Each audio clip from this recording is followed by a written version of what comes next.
Hi, hello, and welcome to my channel. Hey guys, welcome back. My name is Valerie, and you have landed on my YouTube corner of the world. Welcome back. I'm so glad you're here. So you either found me because you watch my ASMR content, or you found me because you know that I am a voice actor, most known for playing Edith Finch in the BAFTA-winning What Remains of Edith Finch. And we are celebrating 4 years! Woo! Woohoo! It has been 4 years since What Remains of Edith Finch came out. The game came out on April 26th, 2017, making it 4 years old today. It's like as long as getting a high school degree, or I guess a college degree. That's wild to think about. And in honor of it, I'm doing Edith Finch content all April long. I have a bunch of fun stuff planned, including a playthrough of the game, because y'all have been asking for forever. And I am not tech savvy, but I finally figured out how to do it. We're gonna make it happen. I am so excited. But today we are doing the ultimate What Remains of Edith Finch Q&A. I got questions on Reddit, on my Instagram, on Twitter, from former YouTube videos. And there are just so many questions that you guys have been wanting to know the answers to. And I will oblige. I'm so excited to do this Q&A with you guys. It's really exciting. Before we get into it, I just really want to say a really honest thank you to you guys. This was my first really big project that I had really ever done. And the amount of love that I continue to get from this game is, there's no other word for it besides overwhelming, in a good way. The amount of people that have reached out to me with really sincere compliments and kind words always really touches me. I get them in my Instagram DMs all the time. I get them on Twitter all the time. People are always discovering the game, which is really exciting to know that 4 years later, people are still playing it for the very first time. And that's not lost on me at all. It's really rare that you're a part of something that touches people in a profound way. That honor is not lost on me, and your kind words mean so much to me. So many of you wrote really nice compliments in your questions, and I'm just gonna get to the questions because your comments make me blush. Thank you for everyone who wrote nice things when they sent me questions, and thank you to everyone who has said kind things, from critics to reviewers to awards nominees teams to just the awesome people who tweet me and Instagram DM me. It's really an honor, and I have to say that first and foremost. This game has truly changed my life, which we're gonna get into. That's actually one of the questions here. So yes, I wanted to start with that. So thank you so much. I really appreciate it. Also, oh my gosh, I know it's been a month since I uploaded, but guys, I have bangs. Like, I feel like sometimes I look like a sheepdog. I got bangs. We're gonna be getting back onto a regular upload schedule. This month will be, I think, a lot of content because we have the Edith Finch content, and then I do want to get out like at least 1 or 2 ASMR videos because I really love doing ASMR. I know I took a break for about a month. I have been working on a lot of projects and just kind of reconfiguring what I want this channel to be and fine-tuning that. So I'm excited to be bringing some really cool content to you guys. So stick around, don't forget to like and subscribe, and let's move past this intro. It is incredibly long. Let's get into the questions. Let's get into what you guys are actually here for, okay? Abigail on Twitter, hi Addie, says, what kind of characters do you feel are in your wheelhouse? Are there any other character types you have not yet been cast for that you would like to explore? Is there something you really love doing and are extremely passionate about aside from voice work? I love that question. I feel like the kind of dark girls like Edith are really in my wheelhouse, like girls that have been through a lot of things, had kind of a hard life. Like what I do with Edith, where she's seen some things. She's down here. She's had a lot of life experience in a really short amount of time. Those I really feel good about. I don't know if that's because I relate to that a lot. Are there any other character types that you've yet to be cast for that you'd like to explore? I really want to play a princess. Disney is my favorite thing in the world, and I think I'd love to play something like a Princess Anna or like a Princess Ariel. My absolute dream in life is to play the first openly queer Disney princess. That would be just, I think I would I think I would pass away. I think I would just like ascend to the heavens. So that is something I really want to do. Is there something that you really love doing and are extremely passionate about aside from voice work? I love acting in general, and in the past year, I've discovered a really good, deep passion for directing and producing. I've started producing my own content, obviously here on YouTube, and then I'm producing a podcast right now that's a narrative project. And other than that, like, I love a lot of stuff. I love watching movies. I am a big avid reader. I am getting into songwriting and singing and songwriting. Yeah, a lot of things. I'm passionate about my dog. Hopefully she'll make an appearance in this video. Going to Disneyland. I think it's important to be passionate about a lot of things because that informs your life and your work. You can't make cool art if you've not done much life stuff. I love traveling. Oh my gosh, I'm really passionate about traveling. I love traveling. This is the best. Caleb J. Ross on Twitter says, I'm writing a book about Edith Finch. Do you have any super fun, interesting stories from the recording sessions or any time during your involvement in production? Ooh, okay. First off, I am very excited to hear about your book. I would love to read it. Okay, so the biggest thing for me was I did not know what this was until I started working on it. I walked in on this project thinking I was gonna work one day and that it was a tiny mobile game. I had no idea that it was gonna be on PlayStation and that Annapurna Interactive was involved.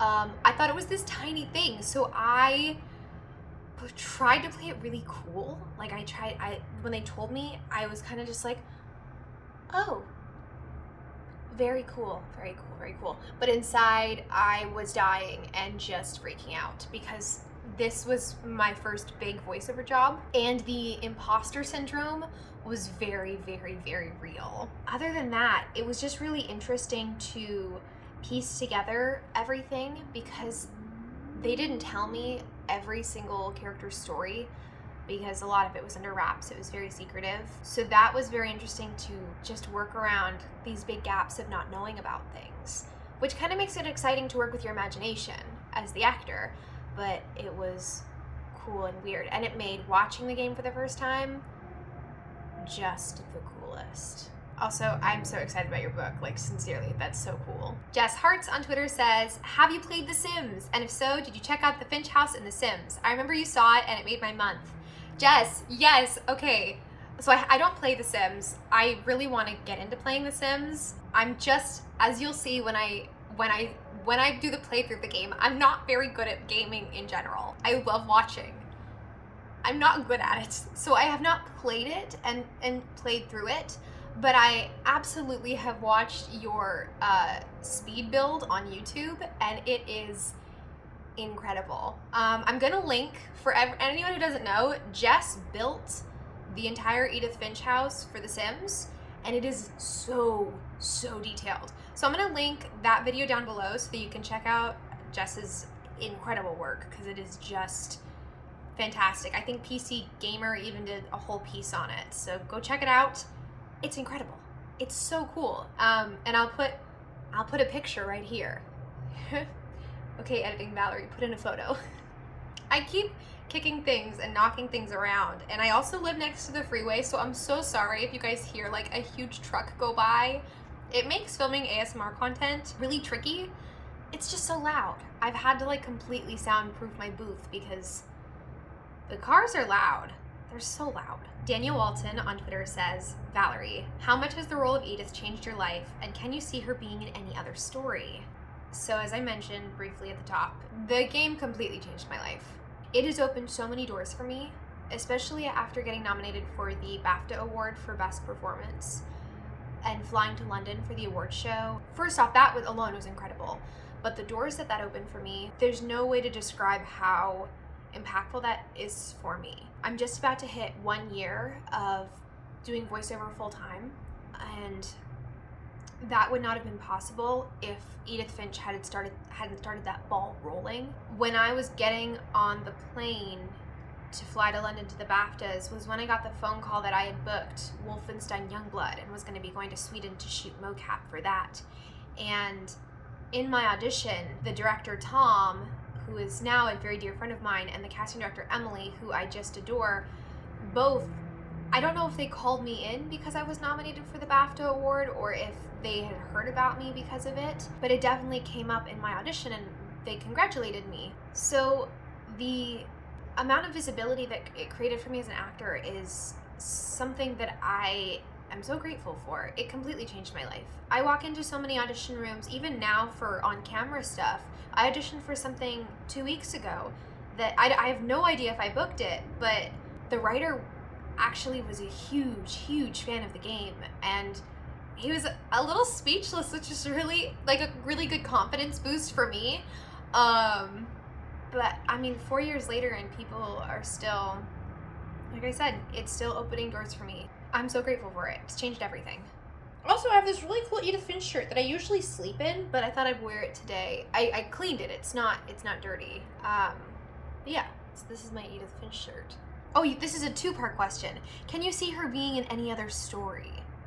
I don't know. I think it'd be cool to have her like be an Easter egg in something, because I don't know if there's a story there for the son. What does he do? Like, he's armed with all the stories. I don't know. I really don't know. I think it'd be cool to see more of her.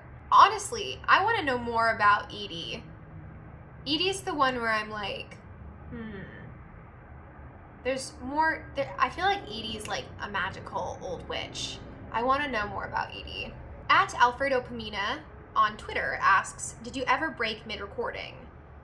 For crying, yes. For laughing, no. There was no crazy funny bits to break and laugh at, so no laughing. And I am a notorious giggler. I break a lot. I try to do it in between takes, but I do break a lot in general. I'm a giggler, if you couldn't already tell based on the amount of times I laugh. Crying, yes. I had a really hard time getting through the ending. That made me, I had to like compose myself for sure. At Hunzer2 on Twitter says, what could you relate to the most from Edith? And if you had a wish, what would you have added, or what would you have seen or played additionally in the story? Relating to Edith, I think I can relate to having a muddled and a complicated family history. My family is very interesting.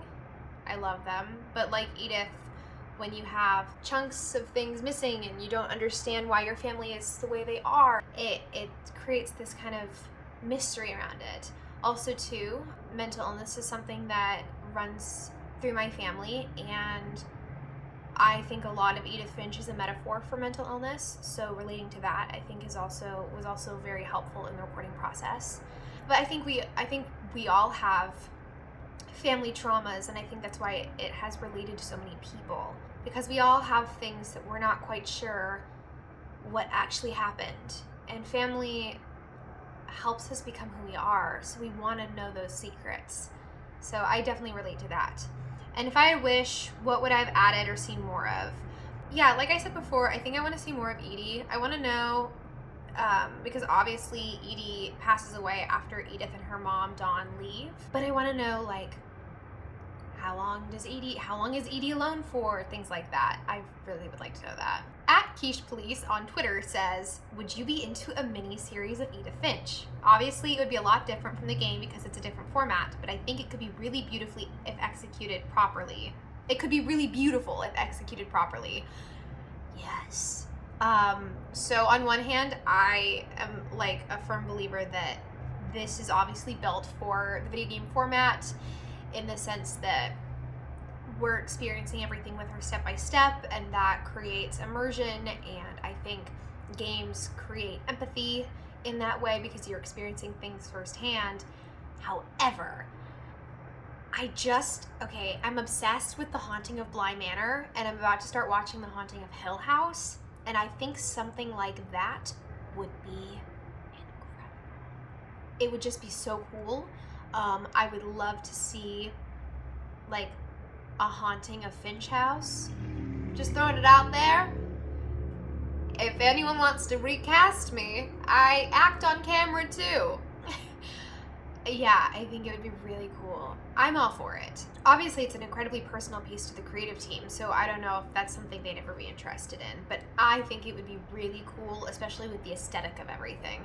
I think it would look really cool on a set. At Side Carrie Wright on Twitter says, when you did your voice work, had you already seen what the Finch house looked like, or at least some concept art? If not, how did your imagination compare to the final game?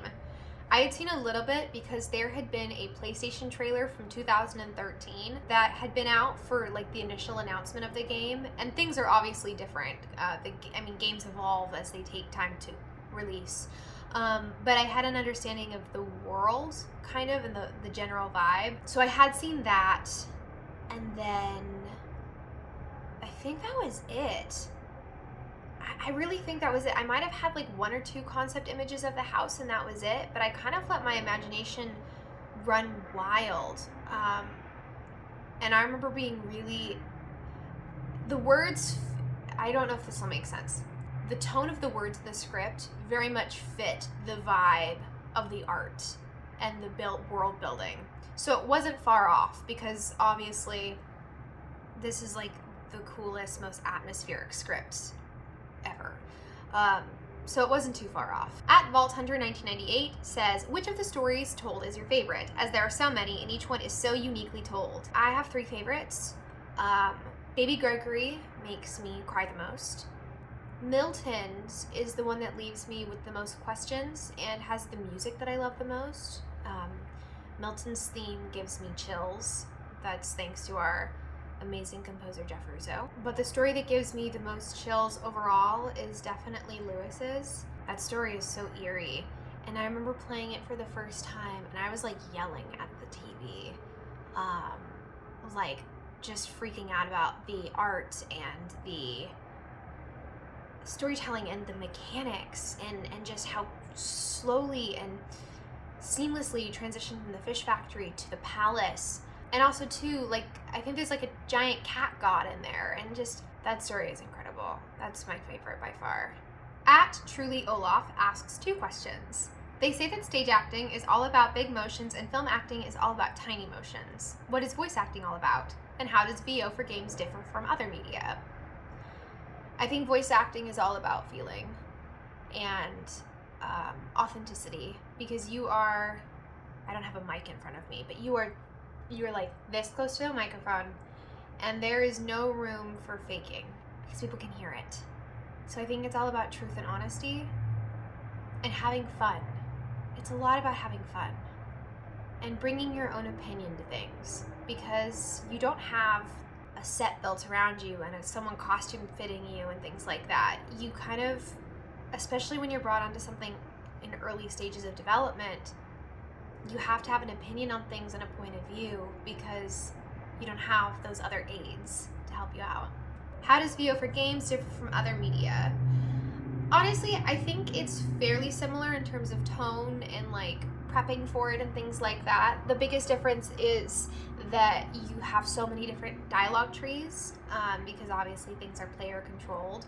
So there's different options for things, especially for like really massive games where your choices affect the plot line. Whereas obviously animation and things like that, or podcasts, have a set storyline. So that's the biggest one. Do you find that there's a difference between recording for a small production like Edith Finch versus a big project like YOUNGBLOOD? Absolutely. Edith Finch, I worked 4 or 5 days on. The creative team in the booth with me was pretty small. I think it was our casting team, Ian Dallas, who's the creator, and I think our audio engineer, so it was like 4 or 5 people. And it was only like 4 or 5 sessions, and it was really intimate. It was just a lot of quiet back and forth. And obviously the game's runtime is only about 3 hours. So the dialogue, there's a lot of dialogue, but it's not unmanageable. Whereas for Wolfenstein Youngblood, I flew to Sweden. I worked 2.5 weeks on a motion capture set every day with a cast full of actors, with Tom Keegan, our director. We had a producer on set. We had a bunch of the actual devs on set. It was like being on a film set more than anything, because it's kind of how motion capture is. And then even when we came back, there was so much in-game dialogue to do that I think we had about 10 sessions in Los Angeles in addition to what we'd already recorded. So it was just a long process, and we did everything over the course of a year. Whereas Edith Finch, I started working on it November of 2016, and then it came out April 2017. So the timelines were very different. Wolfenstein Youngblood was about a year and a half after I'd started working on it that it came out, which is still fast. Most friends that I work on games with, they start working on them 2.5, 3 years before they come out. So it's always different, but definitely between those two, big difference. At Akane Awari on Twitter says, a more personal question, but which story inside the Finch house made you feel the most emotionally moved? Milton's gives me a lot of chills, mostly because I think it's like the unknowing of like someone just missing. It's kind of like this hole in your life, especially because it's Edith's brother. But Baby Gregory's, I think, made me cry, mostly because it's the most whimsical and magical and sweet. And like you hear like the baby giggling, and it's Baby Gregory is having such a good time and he has no idea what's coming. I think I sobbed on that one. At LD_Prince S on Twitter says, did any of the stories hit you too close to home? I think there's elements of all of them that do, especially like I was talking about earlier, like when you're someone who has, and most of us do, have like interesting family traumas or family histories and things like that.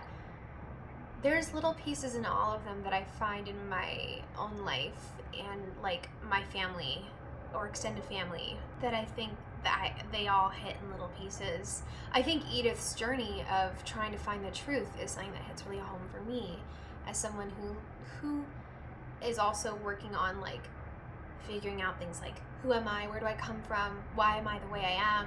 So her journey a lot, but yeah, there's a lot of them. The Tree Said FU on Reddit said, did you do anything specific to get into character for Edith? How do you personally feel about the other characters? For Edith, it was mostly about getting into her voice area. Edith is basically my voice, just in real life I speak a little bit higher. Edith talks down here, and it's not monotone, but it's sad and it's world weary, and it's very, very grounded. So it's a lot of deep breathing and relaxing, because that's where she sits vocally and emotionally. She's been through a lot, but I think it's tearing her apart inside, but she's also, I think, come to terms with it. So there's like a sense of calmness, I think. So that for sure. And then how do I personally feel about the other characters? I think they're also complicated. Like, I think Dawn, I don't like that she leaves Edie, but I can also understand her wanting to make a better life for her daughter. Molly is the one who freaks me out the most. Like, part of me thinks Molly really did turn into a cat or a sea monster. The sea monster part and the I will be delicious, like, freaks me out, but I think it's such good writing. Oh, so good. Milton just makes me feel sad because I think he's the middle child, and like he's kind of like the middle child who gets forgotten easily. I think they're all so nuanced.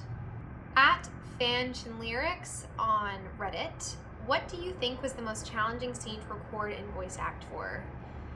Absolutely the ending scene where basically Edith dies and gives birth to her son at the same time.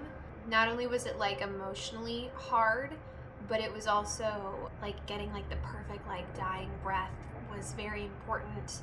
I think we did like 20 takes of it to like make sure it was the perfect like ending, because that's her leaving the world. And it was very emotional. That one was really emotional because I mean, I was really close to Edith's age when I recorded this, and knowing that she's like a teenage kid having a baby on her own, it's just really sad. So emotionally, that one was the hardest too. Let's see. At Dumb Sunshine on Reddit says, how long did the recording process take? I think I recorded 4 or 5 sessions between November and February, maybe one more in March, a pickup in March, and then the game came out in April. So it was really short, way shorter than most games I work on. At Drip Finally Stops on Reddit says, can you tell us any secrets or insights into the game? Ooh, secrets or insights? I think my favorite thing to know is that there really is no determination on if it is a curse or if it is family trauma or mental illness. I love that it's open to interpretation. They never told me one way or the other. Yeah, so you get to figure it out yourself, which I like. I have my own theories. I think there's like a touch of like curses or magic. In my fan canon, I think like Edie is a witch. She's just so interesting. There's a couple stories where I think it's a metaphor for depression or anxiety or things like that. And then there's some stories that I'm like, that's a curse. Like Dawn's dad being kicked by the deer and like dying, you know? Whereas like Lewis's is much more straightforward. His is literally from a letter from his therapist. So I like that it is very unclear.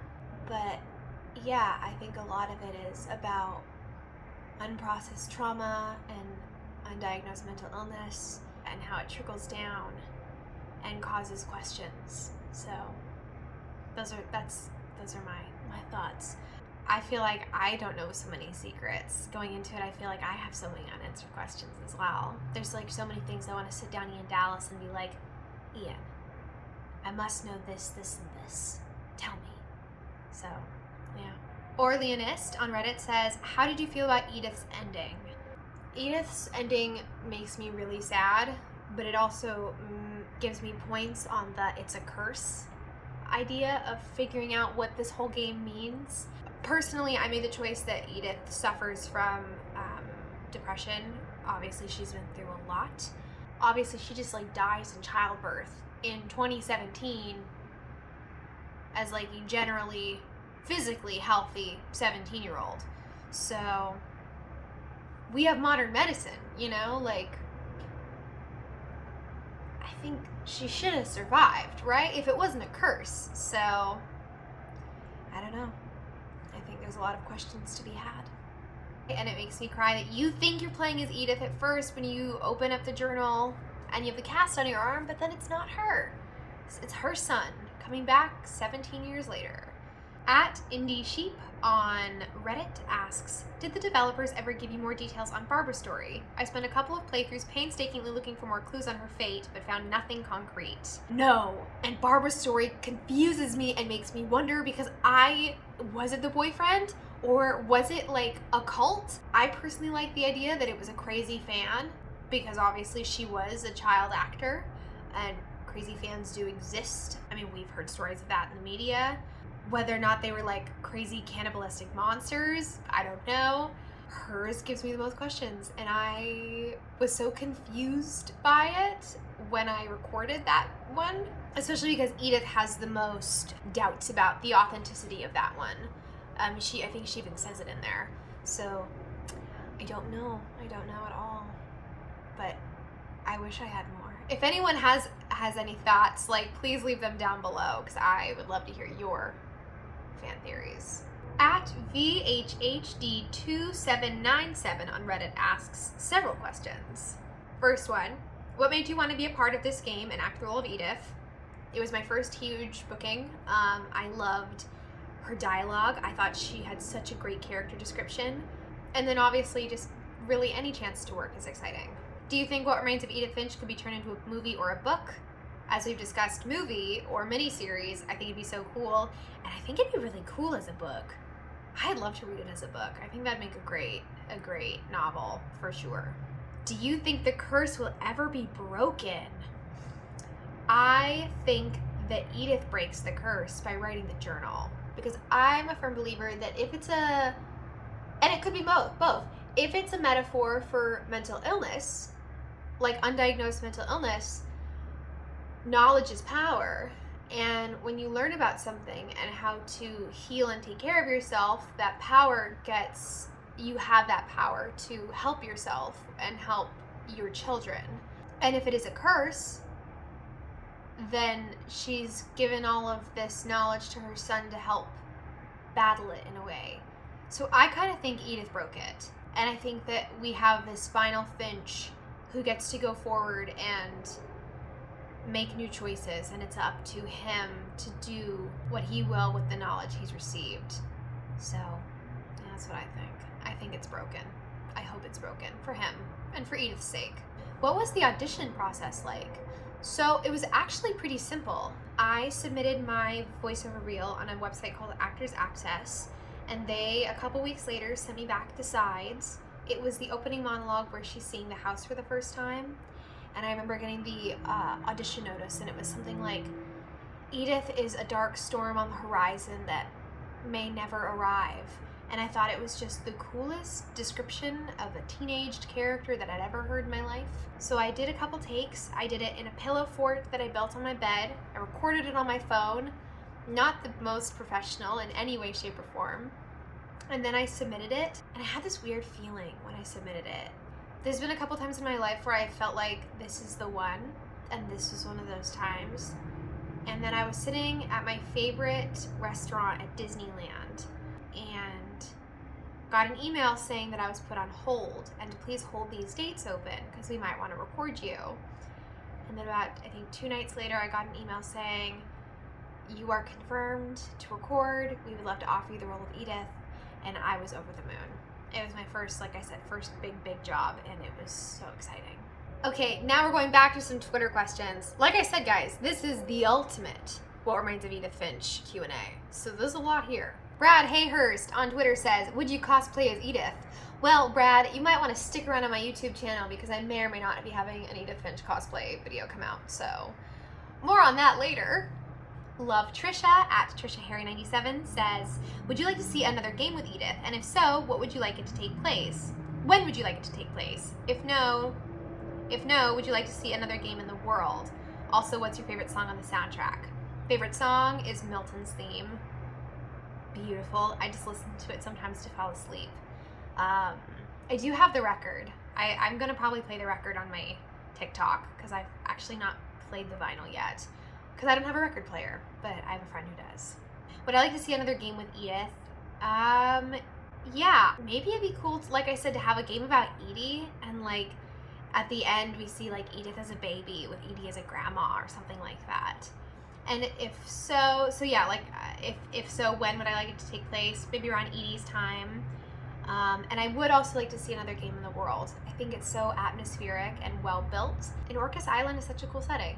Daniel Walton, back to that. Have you visited Orcas Island before? And if not, would you like to? Absolutely, I do. I'd like to go on a road trip because I'm from Southern California. I'd love to drive up to Washington and then go to Orcas Island and like stay in an Airbnb.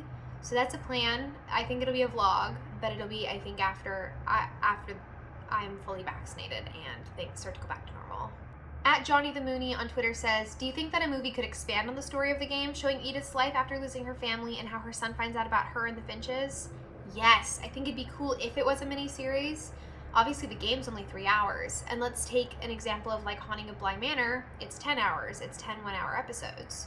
I'd love to know, was Edith a runaway? Who's the father of her unborn child? Was she in foster care?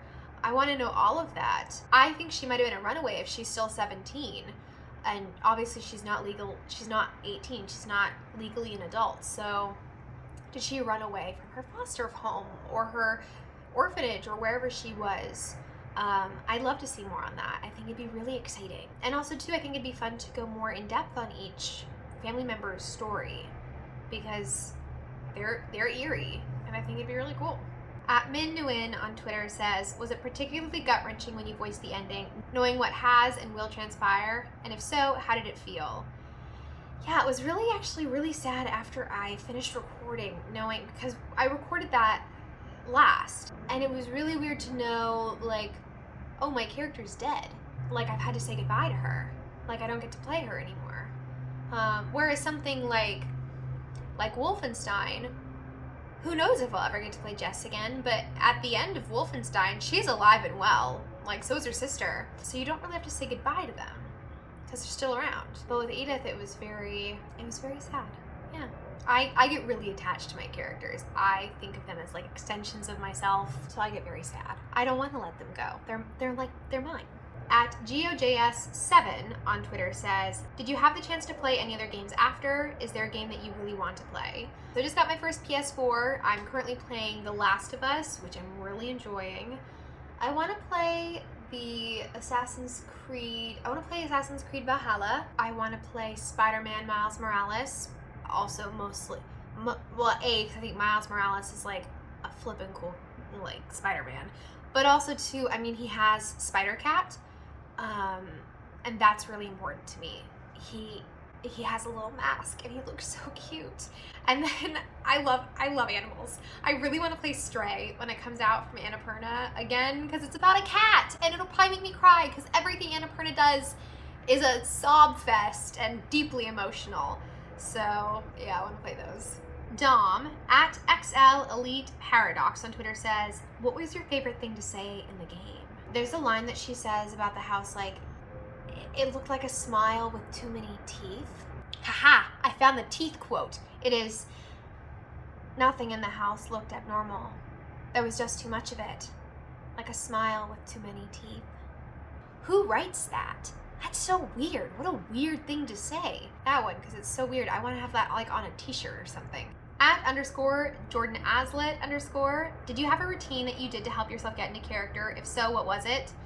Deep breathing, and besides that, drinking an incredible amount of tea. So much that you have to run to the bathroom every 45 minutes, but your voice is nice and happy and warm. Yeah, and besides deep breathing, like a lot of warm-ups, I knew that every session was going to be very depressing, so every day before and after I record, I would sing Don't You Forget About Me, like the 80s song, because that song pumps me up and like brings me up anytime I'm in a bad mood.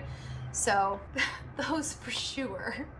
Guard Frog on YouTube wants to know if I can reenact my Edith Finch voice. Yes, I can. Okay, I pulled up the quote because I didn't want to misspeak it, because people on TikTok always make fun of me if I like mess up a word. So, also this is one of my other favorite lines. I would love to have this on some art or something like that. If we live forever, maybe we'd have time to understand things. But as it is, I think the best we can do is try to open our eyes and appreciate how strange and brief all of this is. They also asked, what is your thought process behind conveying the emotions in some of the more prominent lines? I really think it's a lot about digging deep and finding where you resonate with the character. Like I said, there's a lot about Edith that I really deeply resonate with. So it was allowing those things to come through, which can be kind of scary because we are taught as humans in a society to cover our emotions and not share our trauma and our past and things like that. And with something like this, I mean, Edith is basically bearing her soul. So it was just kind of like the biggest thought process was reminding myself it's okay to be vulnerable, it's okay to be really authentic, and coming from there. She, like I said, she's very different from anyone else I've played. Like Rachel in Tower of God is so emotional but so manipulative and angry. Edith is just sad. Edith just misses her family. And she's like living with this sadness. So it's getting into that mindset.